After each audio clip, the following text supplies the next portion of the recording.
జగనన్న గారేమో ప్రతిపక్షంలో ఉన్నన్ని రోజులు స్పెషల్ స్టేటస్ పాట పాడారు. సాగదీసి రాగం తీసి పాట పాడారు. ఆ తర్వాత ఎన్నో నిరాహార దీక్షలు చేశారు. పోలవరం ప్రాజెక్టు స్పెషల్ స్టేటస్ మనకు ఎందుకు రాదు అని చంద్రబాబు గారిని నిలదీసి మొత్తం 25 మంది ఎంపీలను రాజీనామా చేపిద్దాం, మూకుమ్మడి రాజీనామాలు చేపిస్తే బీజేపీ ప్రభుత్వం ఎందుకు ఇవ్వదో చూద్దాము స్పెషల్ స్టేటస్ అన్నాడు ఆ రోజు జగనన్న గారు. జూన్ 15, 2019 నీతి ఆయోగ్ సమావేశంలో మోడీ గారు ముందే నాటి ప్రధాని మన్మోహన్ సింగ్ గారు ఇచ్చిన ప్రత్యేక హోదా హామీని నెరవేర్చకపోతే పార్లమెంట్ కి ప్రధానమంత్రి మాటలకి విలువే ఉందని జగనన్న అడిగారు. అలాగే జూన్ 20న మోడీ గారి అధ్యక్షన పార్లమెంట్ భవన్ లో ఉన్న లైబ్రరీలో జరిగిన అఖిల పక్ష సమావేశంలో కూడా అడిగారు. అలాగే ఫిబ్రవరి 20, 2021 కూడా ప్రత్యేక హోదా గురించి గాని పోలవరం అంచనాల అనుమతుల గురించి గాని వర్చువల్ సమావేశంలో అడిగారు జగనన్న. నవంబర్ 12, 2022న విశాఖపట్నంలో జరిగిన మోడీ గారి బహిరంగ సభలో ప్రత్యేక హోదా గురించి, రాష్ట్ర విభజన హామీల గురించి, పోలవరం గురించి, వైజాగ్ స్టీల్ ప్లాంట్ గురించి బహిరంగంగా ప్రజలందరూ చూస్తుండగానే అడిగారు మా జగనన్న. వైఎస్ఆర్సీపీలో 23 మంది ఎంపీలు గెలిచి కేంద్రంలో హంగ్ ఏర్పడినప్పుడు వైఎస్ఆర్సీపీ మద్దతు కావాల్సి వచ్చినప్పుడు ప్రత్యేక హోదా ఇస్తేనే మద్దతు ఇస్తామని కరాఖండిగా జగనన్న చెప్పడం మర్చిపోయావు షమ్మి అక్క. ఏది మాట్లాడినా ఏది అన్నా అన్నే కదా అని అనేస్తే మాలాంటి చెల్లెళ్ళు చెడుగుడు ఆడేస్తారమ్మా.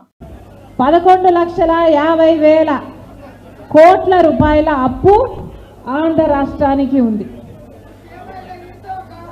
ఇది ఈనాటి ఆంధ్రప్రదేశ్ వాస్తవం. పోనీ ఇన్ని డబ్బులు తెచ్చారు కదా, ఇన్ని లక్షల కోట్లు తెచ్చారు కదా, 8 లక్షల కోట్లు ఆంధ్రప్రదేశ్ మీద మీరు ఖర్చు పెట్టామని చెప్తున్నారు కదా, మేము అభివృద్ధి చేసాము రండి చూపిస్తామని చెప్తున్నారు కదా, మరి ఇంత డబ్బు మీకు ఎక్కడైనా కనిపిస్తుందా? ఆంధ్రప్రదేశ్ ప్రస్తుత అప్పు 4,42,442 కోట్లు. 2019 అంటే చంద్రబాబు నాయుడు దిగిపోయే నాటికి 2,64,451 కోట్లు. 2019కు ముందుతో పోలిస్తే ఏపీ అప్పు 1.78 లక్షల కోట్లు మాత్రమే. అంటే శైలమ్మ అప్పు అదుపులో ఉన్నట్టేగా.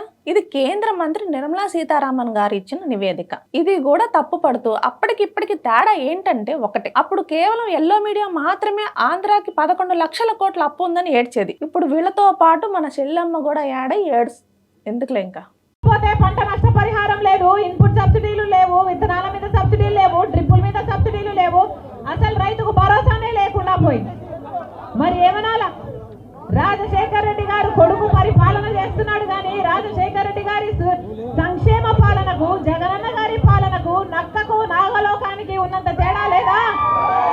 ఇన్పుట్ సబ్సిడీ కింద 8,000 కోట్లు మంజూరు, రైతు భరోసా కింద 55 లక్షల మందికి 33,000 కోట్లు మంజూరైంది. ఆర్బీకేలు, రైతు భరోసా కేంద్రాలు, తుఫాన్ బాధితులకు తక్షణ చర్యలు, పంట నష్టం వచ్చిన వాళ్ళకి వెంటనే పరిహారం, ఇలాంటివి ఎక్కడైనా చూస్తున్నామా మనం? 2019 నుండి ఈనాటి వరకు కూడా ఒక్క రైతు ఆత్మహత్య వార్త కూడా వినకుండా ఆంధ్ర రాష్ట్రాన్ని మనం చూడగలుగుతున్నామంటే అది కేవలం జగనన్న ప్రభుత్వమే అని చెప్పాలి. రాజశేఖర్ రెడ్డి గారు